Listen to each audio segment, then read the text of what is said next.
Le secteur de la pêche, je le répète, je le réitère, est très mal administré.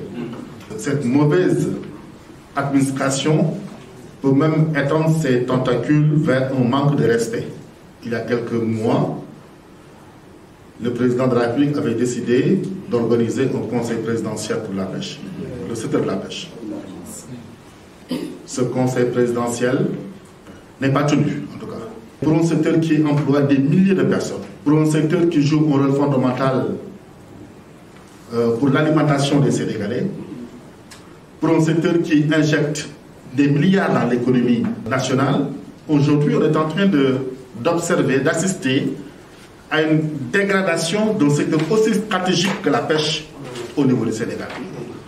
Au vu et au su de tout le monde, de toutes les institutions, depuis que les acteurs de la pêche ont commencé à crier, je n'ai pas vu les parlementaires mettre en place une commission d'enquête pour savoir ce qui se passe dans le secteur de la pêche. Au moment où les autres pays, que ce soit l'Union européenne, sont en train également de développer des politiques pour préserver un bien également qui leur est assez cher, le poisson. Depuis des années, on parle de crotte. Mais on se rend compte qu'un outil aussi stratégique, aussi important que le crotte, qui doit faire la recherche, pour nous dire, vous avez du poisson, vous n'avez pas. Pour nous dire, voici comment est-ce que vous devez l'utiliser.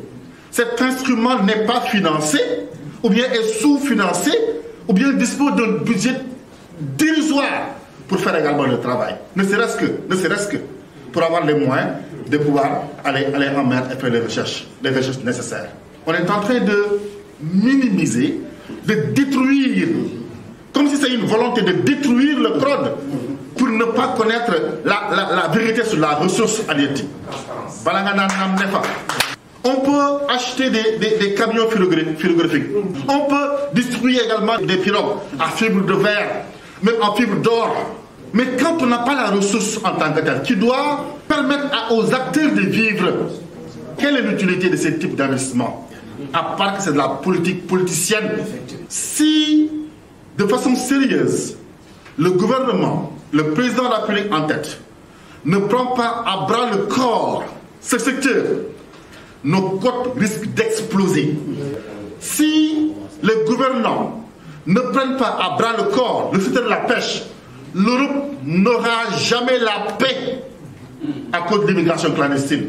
Ce qui amène les candidats à l'immigration. Mais ce qu'on appelle les capitaines, ce sont des pêcheurs. Effectivement. Très brave. Soit c'est eux qui amènent, soit également ils vont partir et laisser également le secteur. On est en face d'un risque d'implosion sociale, économique, mais également financière, parce que le trésor public n'aura pas à engranger des ressources. Un manque de volonté de la transparence se manifeste à travers ce qu'on appelle la FITI, qui lui tient à cœur.